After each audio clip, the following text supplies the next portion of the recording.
First tonight, the clearest detail yet about those so-called ransom notes, one demanding $6 million for the return of Nancy Guthrie. Her children, including television anchor Savannah Guthrie, now saying they will pay it as detectives are back searching her property tonight, and that ransom deadline looms less than 24 hours from now. Does the bed show indications that she got up and out of bed and had a confrontation with somebody, or was she taken from her bed? What does the blood look like inside the house? I went out and visited the house. I was actually out in Tucson. The blood stops at the end of that walkway. 40 days. Over 40 days since Nancy Guthrie disappeared from her home in Tucson, Arizona. No arrests, no suspect, no answers. But here's what doesn't make sense. If this case is still unsolved, why are investigators saying they're closer than ever? Have the crime correct. And I don't think we really know what the crime is. Either the crime was a burglary that went wrong, or it was never a burglary. And that's going to determine the type of people you look for, the type of suspects, different skill sets, if you follow what I'm saying. Because something changed. Not publicly, not officially, but behind the scenes, the tone shifted. Sheriff Chris Nanos didn't call this random. He didn't call it a burglary gone wrong. He said it could be targeted. And when law enforcement starts using that word, targeted, they're not guessing. They're working from something. So let's break this down. Nancy Guthrie disappears in the early hours of February 1st. No forced entry, no struggle, nothing overturned. It looks controlled, almost like whoever came in knew exactly what they were doing. And then there's the timeline, because the last confirmed moment Nancy was seen alive wasn't random either. It was structured. She had spent the evening with family, normal, routine. And then sometime between 9:30 and 9:50 p.m., she was driven home, dropped off. That was the last confirmed sighting. Now, here's the part investigators haven't fully explained. What happened between that moment and what came next? Because hours later, a figure shows up. A masked individual, caught on camera, standing at her front door, face covered, hands controlled, movement calm. And listen to how experts describe it. Not rushed, not nervous, not panicked. Comfortable, which is not how someone behaves in a random crime. That's how someone behaves when they already know what they're walking into. But it gets worse, because that wasn't the only time this person was there. Investigators found another clip from nearly 3 weeks earlier. Same house, same type of figure. So now we're not looking at a random break-in.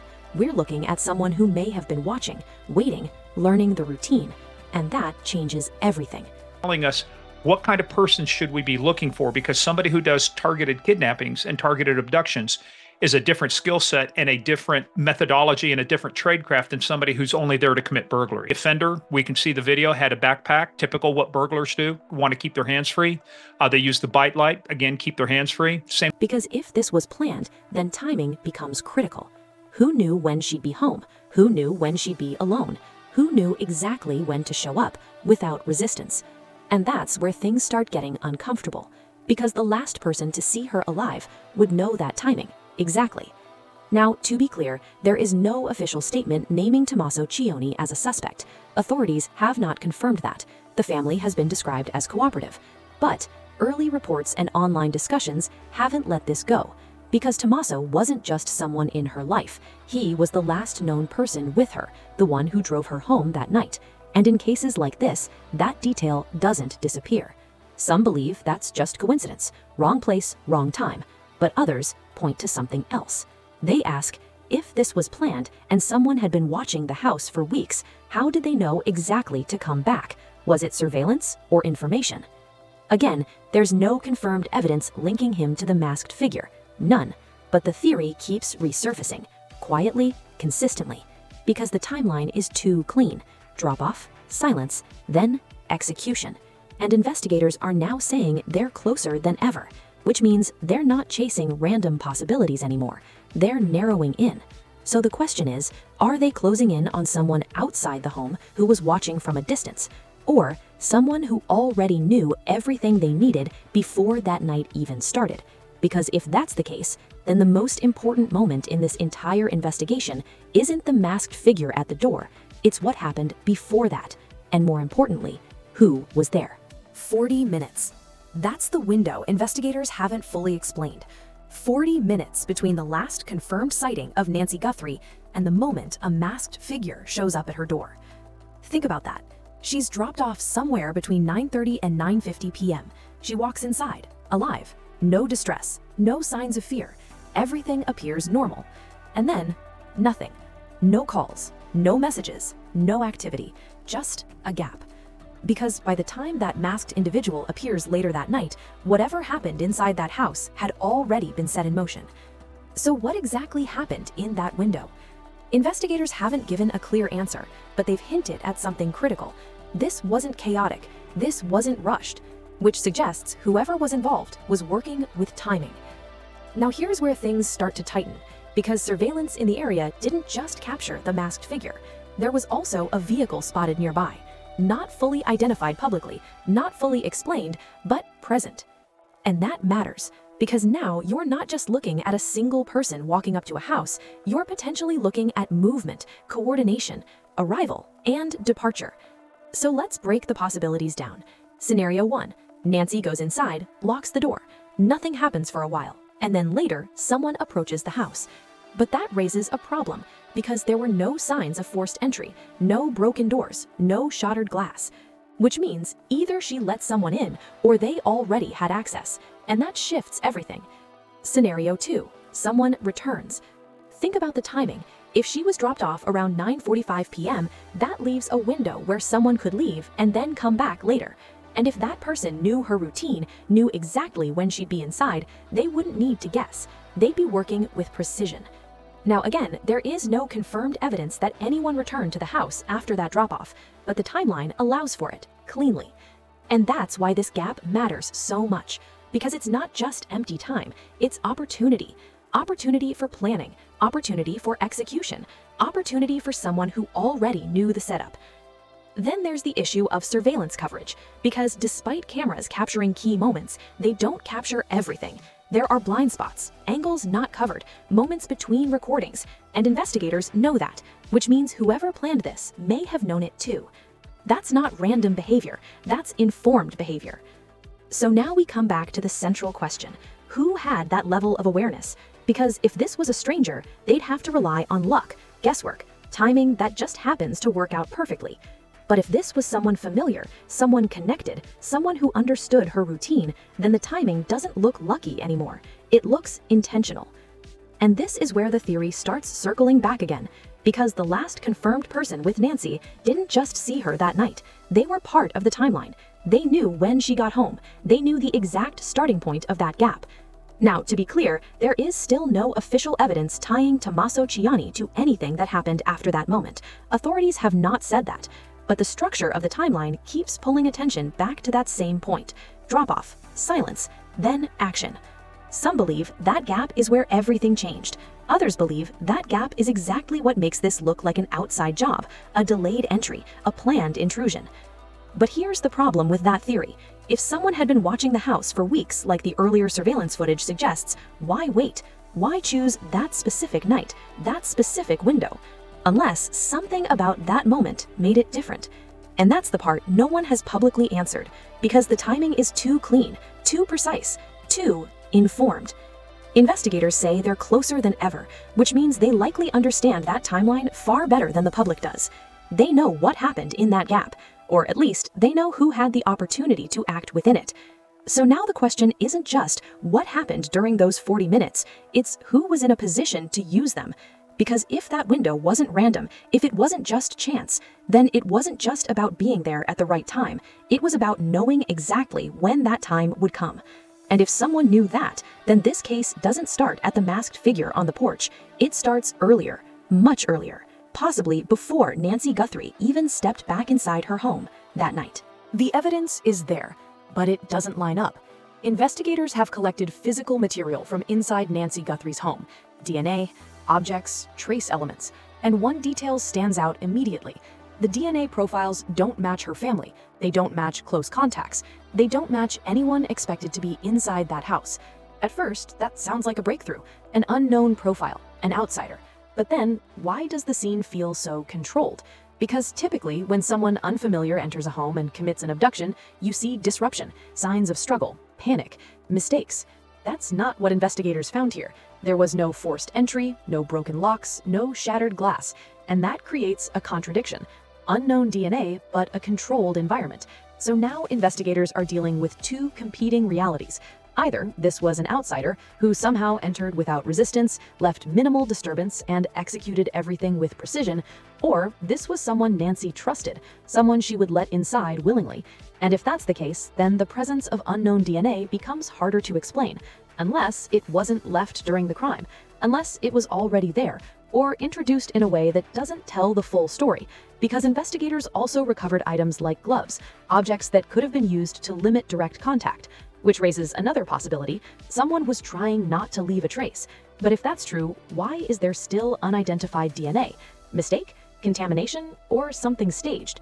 And that word, staged, is starting to come up more often in discussions around this case, because then there's the ransom notes. Early in the investigation, multiple media outlets received emails, messages claiming Nancy had been kidnapped. They demanded money, millions, in cryptocurrency. The details inside those messages, that's what caught attention. They referenced things that weren't public, specific elements about her home, her belongings, even what she was wearing. Details that made investigators take them seriously, at least at first. Insert news clip, reporting on ransom notes. Deadlines were set, millions demanded, threats escalated, but then nothing. No proof of life, no direct contact with the family, no follow-through. The deadlines passed, the demands shifted, at one point even dropping to a much smaller amount, raising even more questions. And now, weeks later, those messages are no longer the focus. Investigators haven't confirmed they were real, they haven't confirmed they were fake. They've simply moved on, which leaves a possibility sitting in the middle. What if the ransom messages were never the real story?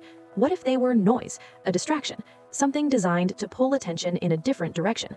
Because if someone wanted to confuse an investigation, introducing a ransom narrative would do exactly that. It suggests kidnapping, it suggests negotiation, it suggests the victim might still be alive. But without proof, it also buys time. Time to disappear, time to mislead, time to redirect focus away from what actually happened. And that's where things start to feel layered. Because now you have unknown DNA, a controlled scene, no forced entry, a masked figure, prior surveillance, and ransom messages that lead nowhere. Each piece makes sense on its own, but together they don't form a clean picture. They clash. And when evidence clashes, investigators start asking a different kind of question. Not just what happened, but what are we being made to believe happened? Because if parts of this case were manipulated, intentionally or not, then some of this evidence may not point to the truth. It may point away from it. And that brings the theory back into focus again. Some believe the confusion itself is the clue, that the mixed signals, the conflicting evidence, the false leads aren't accidents, but part of something more deliberate. Now, again, there is no confirmed evidence that anyone close to Nancy Guthrie staged or manipulated this scene. Authorities have not said that. But the contradictions remain, and the more contradictions there are, the harder it becomes to accept a simple explanation. Because simple cases don't look like this. They don't involve layers of misdirection. They don't involve evidence that both points outward and inward at the same time. So now the question becomes, are investigators dealing with a highly organized outsider, or someone who understood exactly how to make this look like one? Because if the evidence is misleading, if parts of this scene were controlled, if the ransom narrative was never real, then this case isn't just about what was left behind, it's about what was designed to be seen, and more importantly, what wasn't. 7 weeks turned into 8. 8 turned into more than 40 days. And now, investigators say they're closer than ever. Closer to what? Because there's still no arrest, no suspect publicly named, no clear explanation for what happened inside that house. And yet, they're confident. Sheriff Chris Nanos didn't sound uncertain. He didn't say we're still guessing. He said they have a theory, a direction, but they're not sharing it. And when law enforcement holds back like that, it usually means one thing. They're protecting something, or they're building toward something. And that's where the speculation starts rising again. Because from the beginning, there's been one name that keeps resurfacing. Not officially, not confirmed, but consistently. Tommaso Cioni, Nancy Guthrie's son-in-law. The connection started early. Within days of the disappearance, there were whispers, a podcast, unnamed sources, claims that he was being looked at heavily, possibly even treated as a prime suspect. None of it confirmed, none of it backed by official statements, but it spread. Online forums picked it up, videos started analyzing it, posts began comparing timelines, appearances, behavior. Some pointed to the fact that he was one of the last people to see Nancy alive.